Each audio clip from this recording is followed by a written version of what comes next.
Issues across the board. Are the quarterbacks the answer? This and much more on 30-Minute War.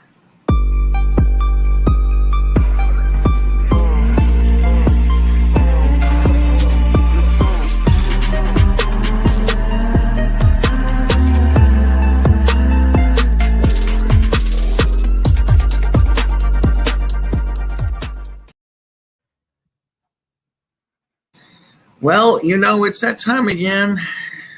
30-Minute War. Absolutely.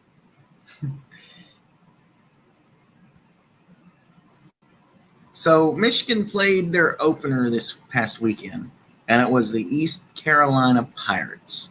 Oh, yes. It didn't quite go the way I thought it would. In a sense, I thought ECU would be able to score a lot more than they did. Yep. I think the question is correct. I think that's a good starting point. So is JJ McCarthy poised for the next step? Okay. So let's begin. I'm gonna say that you were right about one thing when you gave your prediction about East Carolina. They were a very difficult run defense, and Steve Helwick was on our panel, and he said the same thing last Wednesday. Don't sleep on their run D, and between the fact that you had Kirk Campbell was the play caller, who's the quarterback's coach.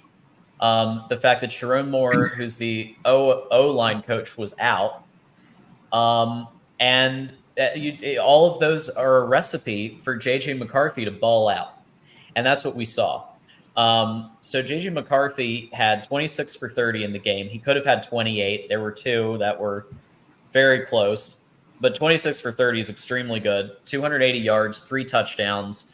But it's aside from that, it's the way that he ran the game, the leadership ability, and the confidence that I think he's honed. Because this time around, JJ actually had spring ball.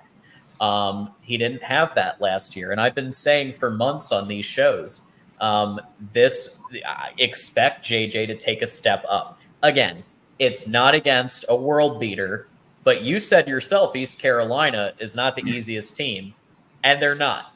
But let's look at some other things. Let's look at the fact that Roman Wilson was the receiver of all 3 touchdowns. He had 78 passing yards on the game. He looked very, very good. We saw Blake Corum do, maybe he's still getting back up to speed, 73 rushing yards. But overall, East Carolina was doing a really good job of closing the gaps. Fantastic in that front. On defense, we were missing players, but Keon Sabb came in as safety. Just looked really good. 3 tackles, 2 assists. So did Junior Colson, Michael Barrett. But Ernest Hausman also had 5 tackles, although a lot of them were assisted tackles. So at the end of the day, I think what you can see is JJ. I think JJ is going to take the next step. And if people who say that this isn't a beatdown, if you look at every single statistical metric in this game, total yards, Michigan 402, East Carolina 235, passing yards, Michigan 280, East Carolina 132, and just keep going down the list. Rushing yards was the one that was kind of almost. Michigan was still a little bit ahead, but look at the first downs. This was a solid Michigan win against a program that they're supposed to beat. Oh yeah. I mean, the biggest thing that I remember, the biggest little nitpick is the questionable call by the refs to confirm that first touchdown. To me, it looked like, and I know we're a little bit more open on here, but so maybe it comes across bias. but it didn't look like it should have been counted because it looked like he was all the way over the line. Now I didn't see the chain angle down the line. All you could see was the above angle. Right. And that Yeah. angle showed to me that he was over the line. And maybe if I had seen, like Harbaugh said, I was looking right down the line and I know JT didn't cross that line. Here's what I'm going to say about that. Just like Ohio State, when they are in the head of the Big Ten, you occasionally get a favorable call. Yeah. Ohio State got a few. They're the leader of the Big Ten, and they got a few favorable calls against teams like this when they play non-con opponents. Like a Youngstown State, like a that type of opponent. Maybe they get a call or two in their favor, and I see this as the exact same thing. I think based on that angle that you saw that you were talking about, yes, he was definitely it wouldn't have counted if we looked at that angle. But I guess they looked at on the field and their measurement on the field. Clearly, they had some data point to go on or some thing to look at and be like, okay, this went over. But yeah, I mean, from the angle that we all saw, and assuming that line is correct, yeah, Michigan kind of got gifted a touchdown. But at the end of the day, I think you could also make an argument that if they hadn't gotten it, they probably would have found some other way to score anyway. So I think again, it's just Michigan. It was carving them up in the pass game, just carving them up. So they would have done what they needed to do to win no matter what. But yeah. Yeah, I mean, essentially, I don't like. What's not to say they don't run something similar on the next play and score a touchdown? Or what's not to say? I mean, basically, at the moment, you're in the moment. It's like, oh man. Mm-hmm. But looking back, it's like they don't call the touchdown. If they don't get a touchdown on that drive, it doesn't matter. I mean, you still won by enough. Yeah, I mean, I think it's yes, like I said, I'm not exactly look with 3rd and 9 at ECU's 14. JJ McCarthy completes that pass, but okay, let's say that they call it no good. Then on 4th down, they're probably kicking a field goal. But we don't know that for sure because it's close enough where they might have gone for it. We don't know. But the point is, either way, Michigan would have scored some type of points and would have been on the scoreboard first. And we know that psychologically, whether it's 3 or 7, that getting those first points on the board is a big deal. I think it's fair to assume that even though we don't have Jake Moody anymore, that he could have made a field goal from that amount of distance fairly easily. Absolutely. I mean, overall, when I look at the game, it's kind of what I expected. Mm-hmm. And I guess we can use this to lead into the next one. But so Ohio State won 23-3, Michigan won 30-3. The defenses, OSU gave up 153 total yards, Michigan 235.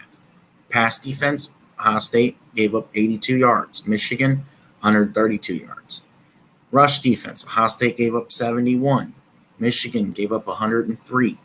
On offense, OSU had 380 total yards, Michigan had 402. Rushing, Ohio State had 143 yards, Michigan 122. Passing, Ohio State had 232, Michigan had 280. So, to look at both of these games and say, oh my gosh, Ohio State didn't win by so much. That's a nightmare. But Michigan didn't cover the spread either. So Can I ask you you this can't. real quick? Can I ask you this? If East Carolina and Indiana played, who would win? That's what I want to know.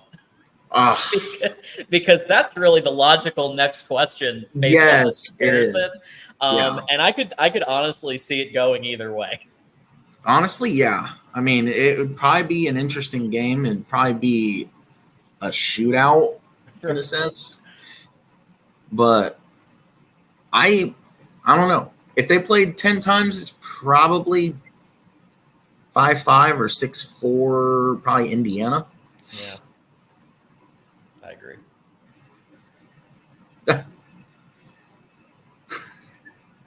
Jamie, ECU is a better team than Indiana. Then why is Indiana the Power 5 school and ECU is the Group of 5?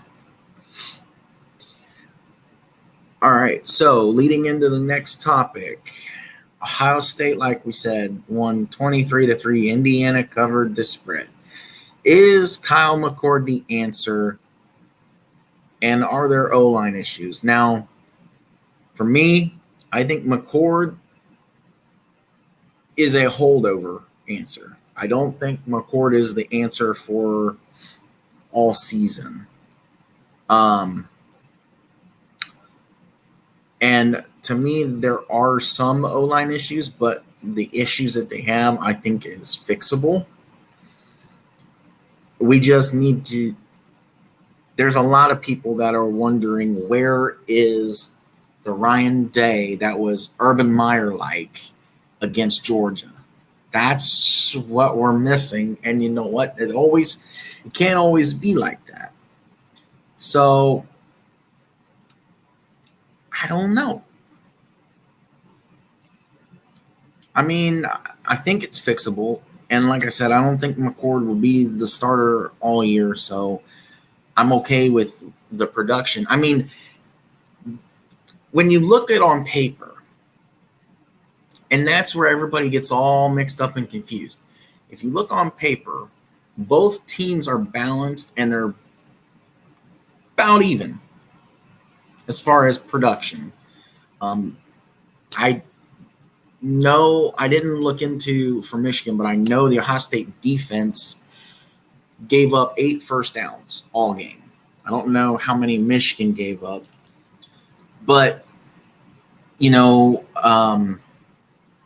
who was it? One of the I can't remember if it was Steele or if it was CJ said we want to bring the silver bullets back. And Indiana should have scored 0 instead of 3. And you know what? I like the mentality from the defense. I love it because that's the kind of mentality that you want. And you know what? I think the silver bullets are back. Okay. So let's begin with what we heard from Ryan Day today. Okay. So you probably remember Buckeye Mike that Ohio State has like a champions list. Yeah. And so they used to like release it. They don't do that anymore. But according to Ryan Day, only the right tackle, Josh Fryer, graded at a champion level. The other 4 offensive line starters did not. And I think that's point one right there, is the fact that I actually don't think McCord is bad. I think he played pretty well. Yeah. Statistically, he had 239 yards. 20 for 33 isn't amazing, but it also isn't bad. And let's also look at the fact that in order to be a quarterback, you have to have protection. And Yeah. Kyle McCord, his O line was letting him down all game long, and that's it doesn't matter if you have NFL draft wide receivers all over that field, which you do, but if you don't have a line to go pass pro, you're fucked. So like that is if I had to think of one thing that they need to be working on all practice every day until this next game, it's the line's got to be working on those drills and just like doing a better job of protecting their quarterback. On defense, you did look. You actually statistically were number one in the Big Ten in multiple different categories on defense. Mhm. We have to also remember, however, that you were playing a team called Indiana. Brendan Sorsby is the quarterback. He went 8 for 16 with 58 yards. Indiana wasn't doing anything. Indiana wouldn't have done anything against almost any team in the Big Ten. They're terrible. And I don't know what the answer is for them. I don't know. Whatever they're trying to do with this triple option, it doesn't seem to be doing the trick. And yeah, they're not a good team. Now defensively, I think that Tom Allen showed that he's a defensive coach. Mhm. They did some good things defensively. They stopped McCord a couple of times. They got through that line, but they're not going to score a lot of points this year. I think you'd be lucky if they score. Geez, like let's say I'm going to say 80 points overall the whole year. Like you, and I'm counting like maybe a cupcake in there. But yeah, they're not going to score a lot of points this year. Let's just be real about it. Like So we're I talking know, 3 to 10 a game. I know that we don't talk about Indiana outside of when we play them. But so you're saying that you think even Louisville will beat them in Indianapolis in 2 weeks? Yes, Wow. they Louisville looked okay. Do you see Louisville against Georgia Tech? They looked all right. And No, I have to go back considering and watch. considering it was the first game under Brom and his system, I'm not saying Georgia Tech is an amazing opponent by any means, Right. but you win if you win the game. And you went like I think Georgia Tech and Indiana probably aren't that far off. Um, yeah, I think Louisville's going to beat Indiana based on what I saw and based on what I saw last year from Indiana and the crap that they put out on the field, and then this year. The problem is Tom Mhm. Allen 2019, 2020 did such a good job in terms of hiring great talent. Kalen DeBoer, Mike Hart talked about this, and I talked about it a lot of times on the Big Ten show as well. Mhm. He hasn't found replacements or answers for them leaving yet, and it's showing up on the offensive side of the ball big time. And I don't know what the answer is, but he has to be on the hot seat because you go back to like Kevin Wilson era Mhm. when they were scoring 40, 50 points a game, and you compare it to the fecal matter being put out on the field right now.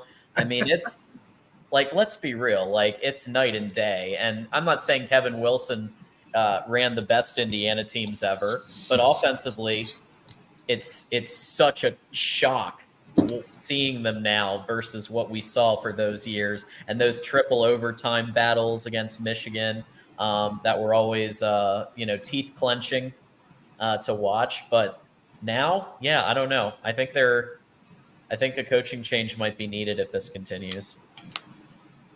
Yeah, I mean, I agree with our good friend Jeffrey that, Tom Allen's not a bad coach. I just think that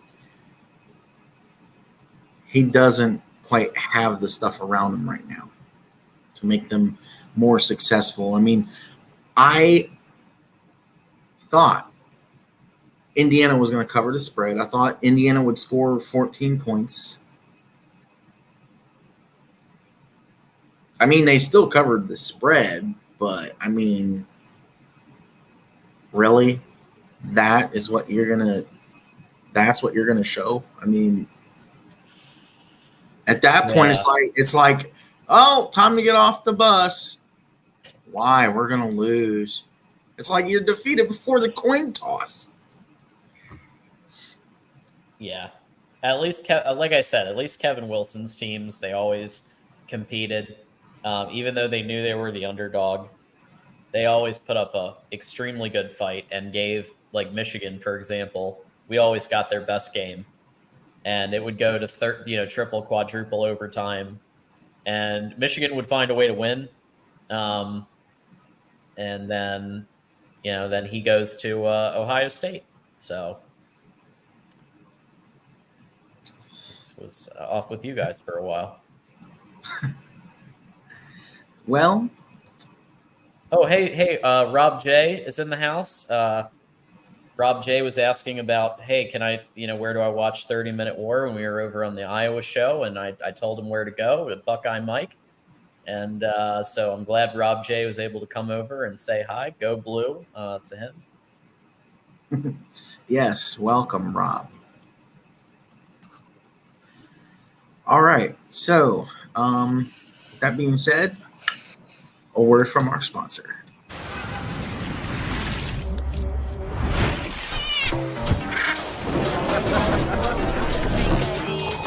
In a world full of fakes, how to avoid buying fake items that look just like the real thing? Are you getting faked over? Experts say it's all in the details.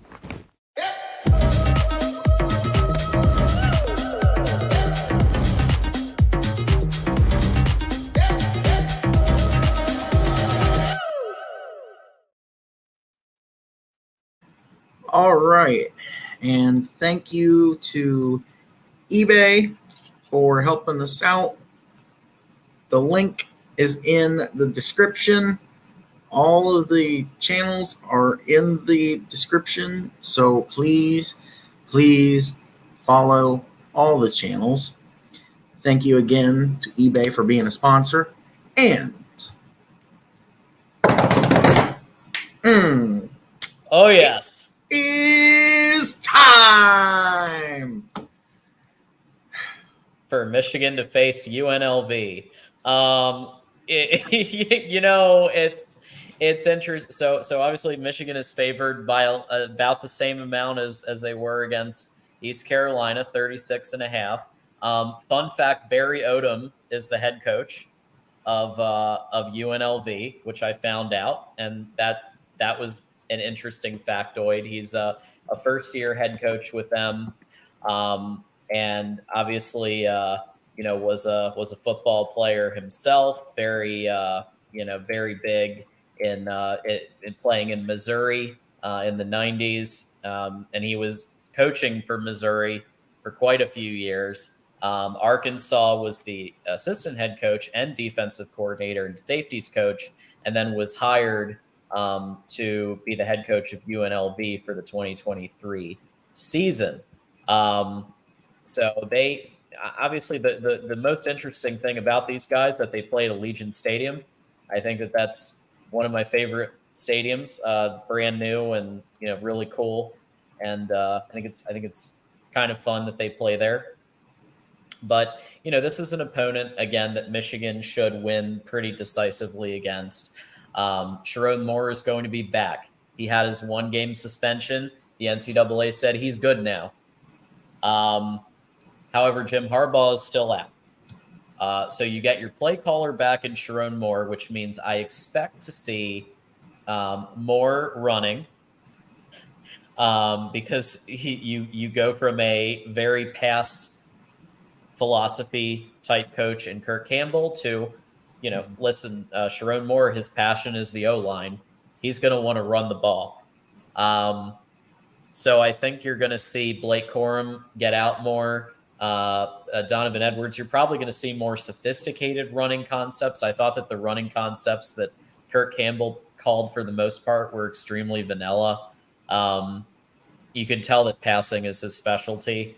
So I think you're going to see more interesting, different run concepts, at least in the beginning, until they pull ahead by a lot, and then they'll run it up the middle like they always do. But at least you'll see some different looks. The other piece that I need to bring up is that there is still a battle going on at both tackle positions on the O-line.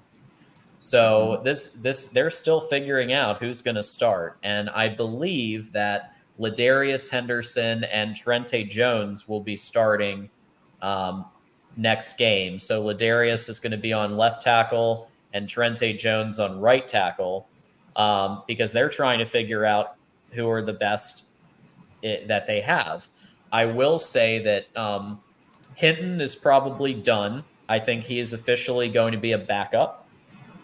So you're down to Ladarius Henderson. We'll see what he has. And then you know what you have kind of in Trente Jones and Carson Barnhart. Carson Barnhart took a huge step up in 2022. We saw what he did as a starter. Trente Jones has been waiting for his opportunity. If you remember all the way back, he actually had beat Carson Barnhart out like a year ago. In the beginning, and then he got benched or injured. I forget.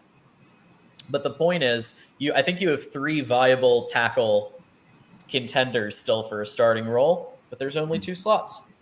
So this game is going to, I think, determine who gets those roles. And then by mid game you'll probably see the other 2 again, and then they're going to try to figure out, okay, what is the best combination here? Obviously, the guard positions are locked. Trevor Keegan, Zach Zinner.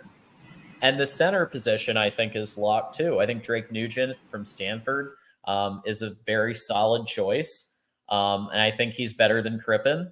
So really, the reason I'm focusing on the O-line so much is because that was a weak point for the first time in almost 3 years that I've seen it be, or even longer, that I've seen it be a weak point in that first game. And I think that is the reason why. Sharon Moore being out, and then this tackle battle that's going on. I think they need to start firming up who are the final 5. Let's go. It's time to play Rutgers.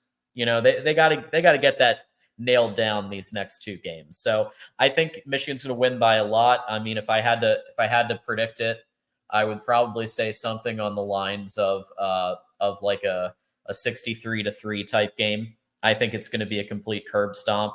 And I think Sharon Moore is going to be very eager to show that we can still run because of what happened last week. So look for a lot of running. I think Blake Corum and Donovan Edwards are going to have a game, and you're going to see Khalil Mullings, who is officially the 3rd string. Khalil Mullings used to be a linebacker, and now he's the 3rd string running back. I would have picked Ben Hall, but Mike Hart knows what he's doing, so I'm going to trust his judgment. And Zach Smith said it. You want to put somebody who has unique talents as your 3rd string, and Khalil gives you that big dude mentality, like barrel it in, get your couple of yards, and then occasionally throw the ball on a jump pass.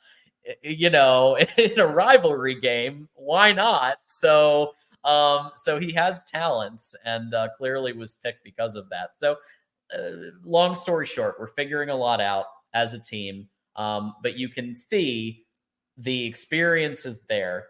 You can see the production returning is there. And the few positions where things are still being worked out, I think that by the Rutgers game, we're going to have answers on who the starting tackles are. We're going to have answers on the starting second cornerback. It's probably going to be Josh Wallace at this point. He looked great. He had an interception that got called back, but it was a great interception, almost otherworldly, how he was able to catch that ball. So I think you're going to see that happen in the next 2 weeks.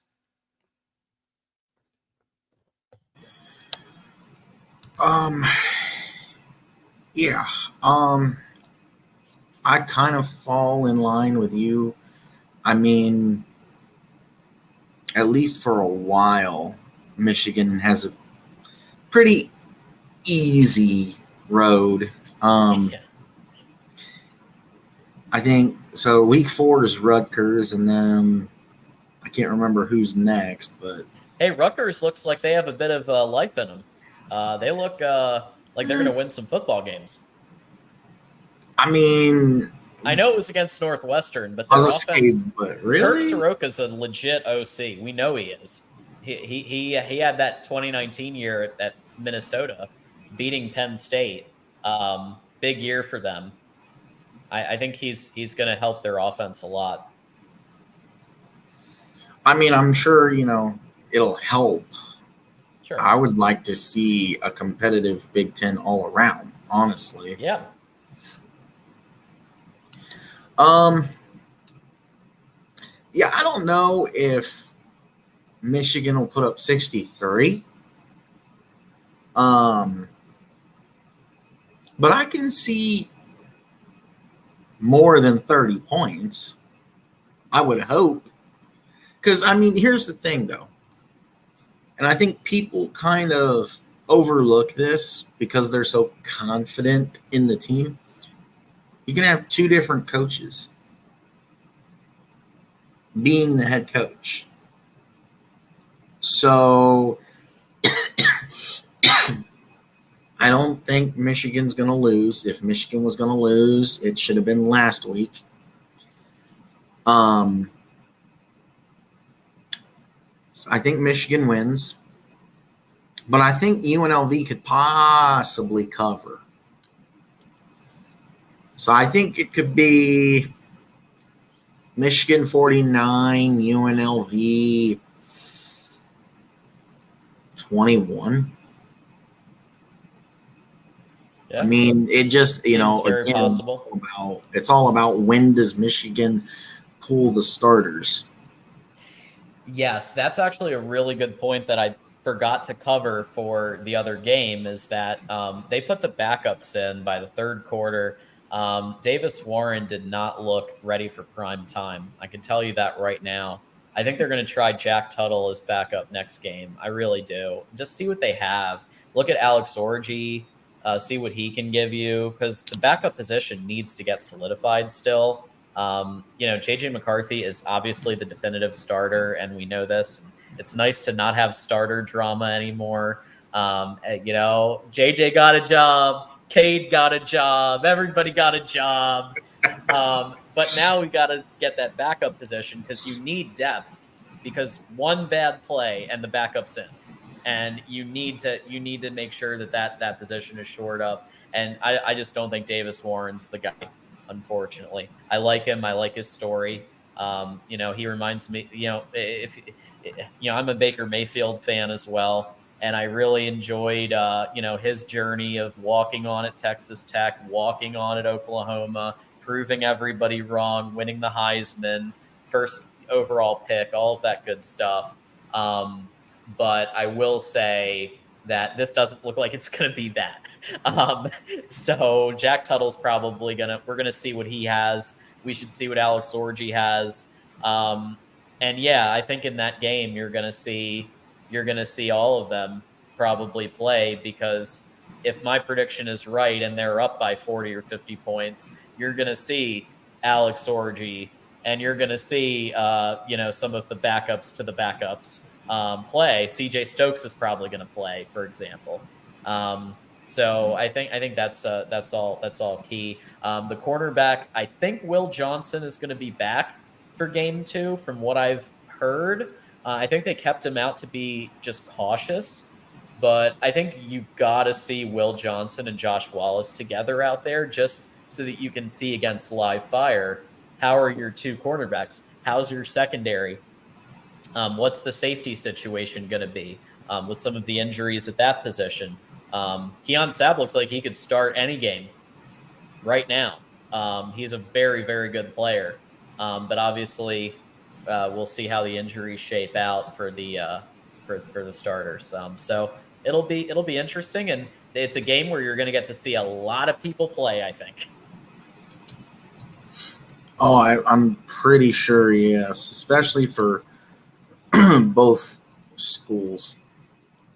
I think it's safe to say that you're going to see a lot of the depth chart in this week and next week.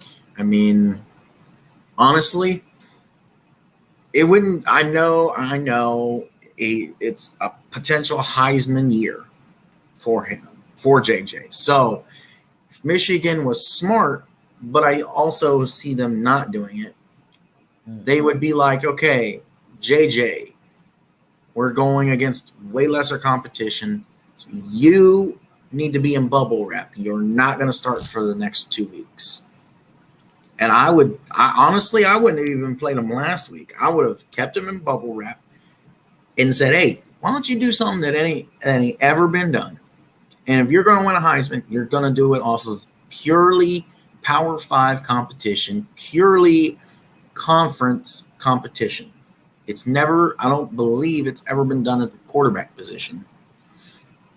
So, I mean, Would that cause Michigan to lose a game? I don't think so. I think there's enough strength within the rest of the depth chart that you're still going to be okay. I mean, because you're not talking about sitting Donovan Edwards. You're not talking about sitting Blake Corum. You're talking about sitting one guy. And going back to what you said about, JJ has a job and Cade has a job. You're out here talking like Oprah, bro. You get a job and you get a job and you get a job. Everybody gets a job. Absolutely. That's what happened. So, all righty. Right. And you got a game too, don't you? Yes. Yes. Youngstown State at Ohio State. Now, this is the first FCS opponent in 10 years for Ohio State. Now, they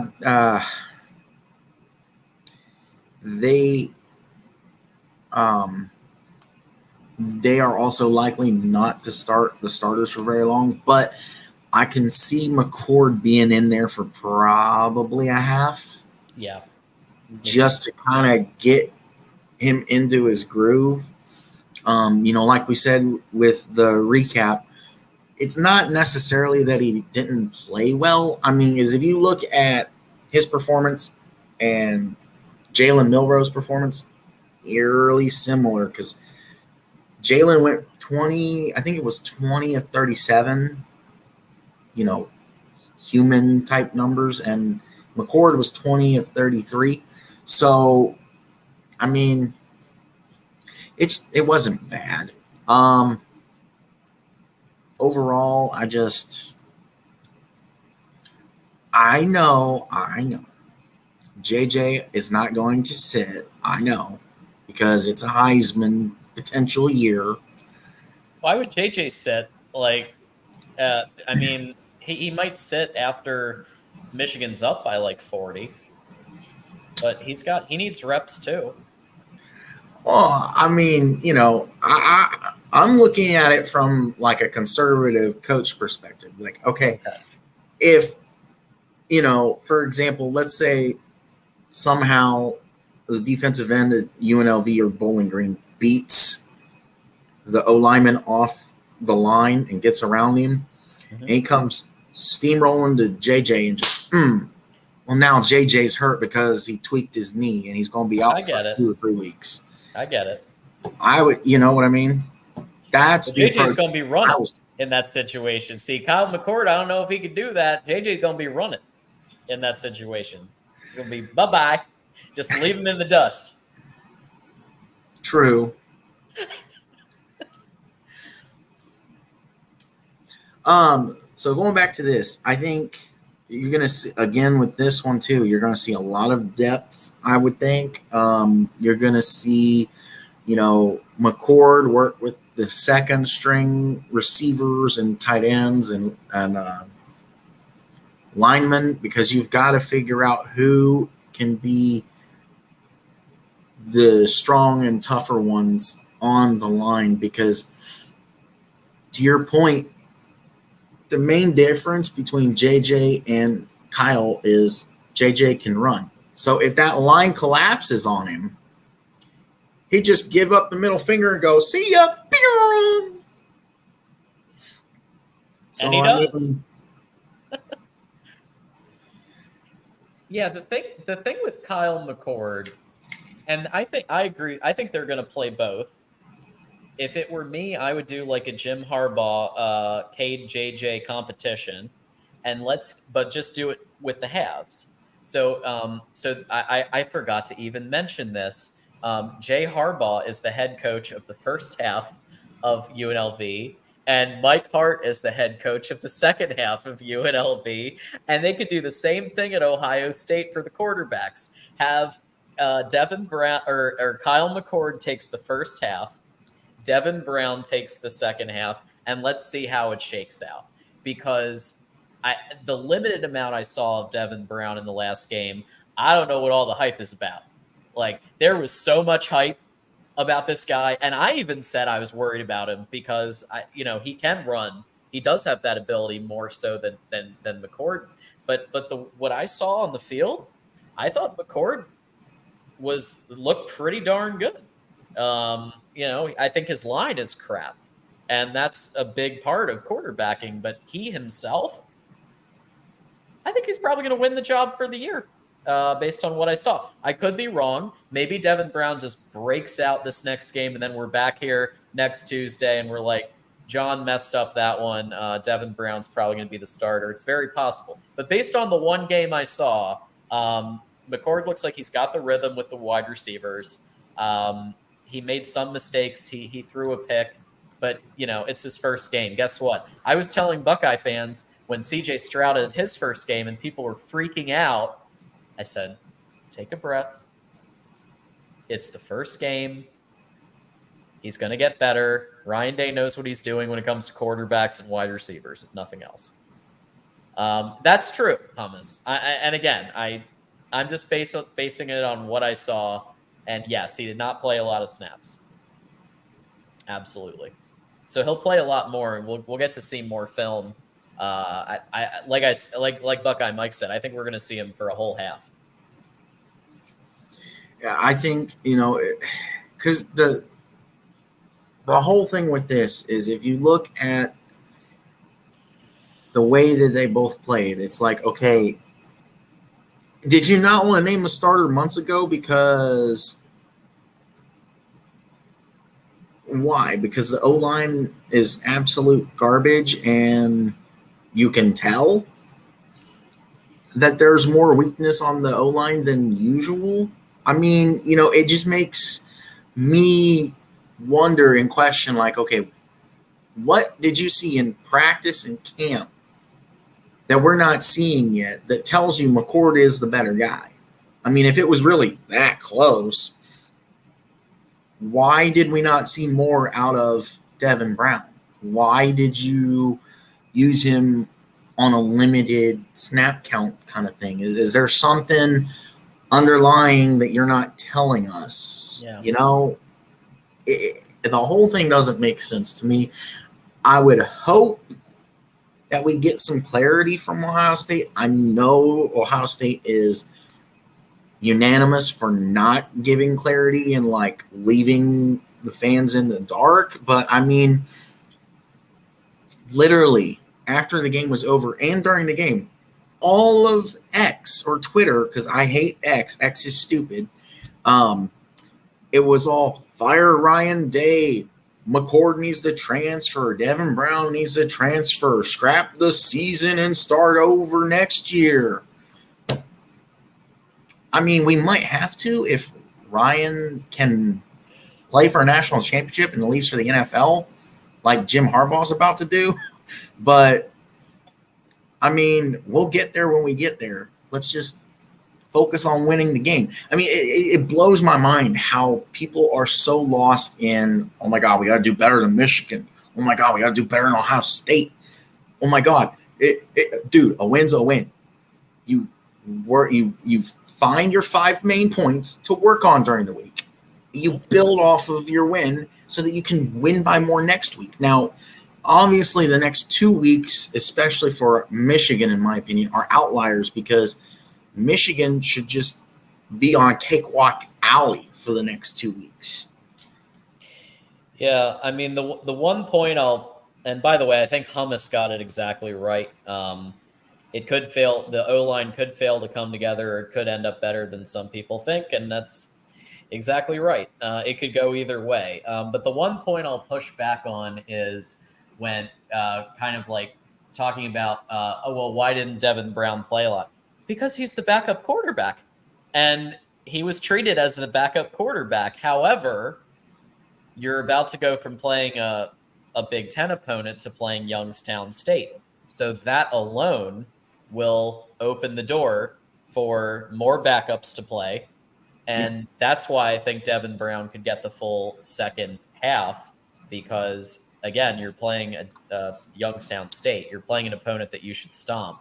And hopefully by the end of the first half, you're up by, 20 or 30 points. and you can just bench everybody and then see what you have on depth. Yeah, and to some of the chat's point, I want to be clear. I'm not saying that throw all your eggs in one basket and now you throw it away and start over. I'm saying there's people out there that were saying that. It's a win. A win is a win. And guess what? If you're like one loss early in the season, and as Ohio State proved last year, if that's your only loss and you are constantly beating everybody else, you're still going to make the playoffs. So, I mean, you just keep winning. All you have to do, there needs to be, and I know this is kind of long-winded, there needs to be an Alabama exception for everybody. And it goes to the minor mistakes that need fixed, to Golden Playbook's point. There are a lot, and that's the other thing too, is everybody still focuses on, Ryan Day is the head coach. Well, yeah, Ryan Day's the head coach. It is Ryan's team, but guess what? He's not calling plays now, apparently. And so it's just funny to me how people just want to move the goalposts all the time. It's like, oh, fire Ryan Day because he can't beat Michigan. Oh, fire Ryan Day because he sucks at calling plays. Fire Ryan Day because he only beat Indiana by 20 points. It's like we're driving a freaking stick shift. Wait, was Hartline the play caller the whole game? As far as I know, Hartline is the play caller, period. Wow. He said after the Georgia game last year, he was handing over play calling duties. So,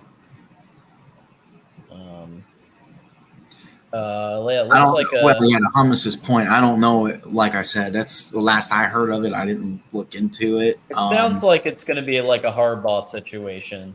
Day's going to be, he says he's going to be involved still, but yeah. I mean, I think what's going to happen, honestly, is that Ryan Day starts with the majority of the play calling duties, especially because Brian Hartline, I don't think he has ever called plays. I mean, he's a hell of a wide receivers coach, but I think that what they're going to, because I just looked at this article just now, it looks like what they're going to do is start with Ryan Day and then sprinkle in some Hartline, and then, as you get into the season, by the end, Hartline should be the primary play caller. It sounds like that's what they're doing. Which makes sense because Brian Hartline hasn't called plays, and Ryan wants to still win his ball game, so he's going to ease Hartline into it. Even though Hartline needed to get that promotion, or he was going to be gone. Like he was going, I strongly believe he was going to be gone if he didn't get that promotion, because I think he's very highly sought after for what he can do, and so they had to give him the job. And they did, and he accepted it, and that's great. But he's going to need to learn, and why not learn from Ryan Day? Yeah, I mean, Ryan Day is an offensive-minded dude, and he's just really good, so it makes sense. So I think Ohio State's going to run away with this game. Like I said, I think you're going to see a lot of the depth chart. I think Ohio State probably – let's see. They put up 77 on Akron last year. Probably, unless Youngstown State has some miraculous defense I don't know about, it's probably going to be like 84-10 or something. They're going to – wow.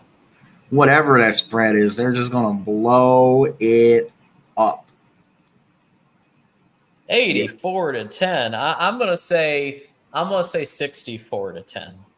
I think 84-10 is like, I don't know about all that. Like, especially because I do think a lot of backups are going to be playing by the second, like we said, by the second half, it's probably going to be all backups. So, once you get more backups in the game, then you're up against Youngstown State's first stringers. And things tend to tighten up. I mean, look what happened with Michigan. Michigan was crushing it with JJ. Davis Warren comes in, can't do anything. And so that can be the difference when you put in the backups. So that's the only reason I would say a little bit lower on the score spread. But yeah, I don't know, because it depends on how much they want to adjust Kyle McCord into being this starter constantly. So, when he played against Akron, I think he played pretty much the whole game, and they put up 77 on Akron. Or was it Toledo? Maybe it was Toledo. I can't remember. It was one of the MAC schools they played. But I think it was Akron. I think it was.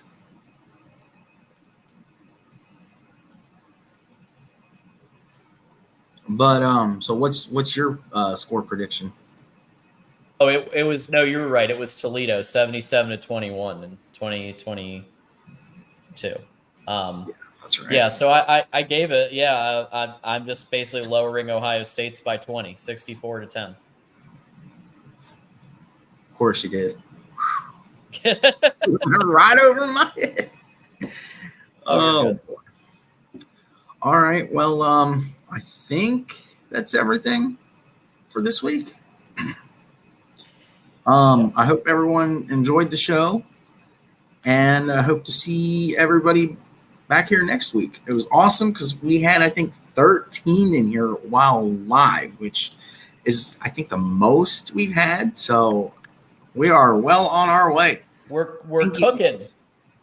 Thank you guys so much for tuning in. And so we'll be here every Tuesday as long as we can make it. If we have to adjust, I'm sure we can do that.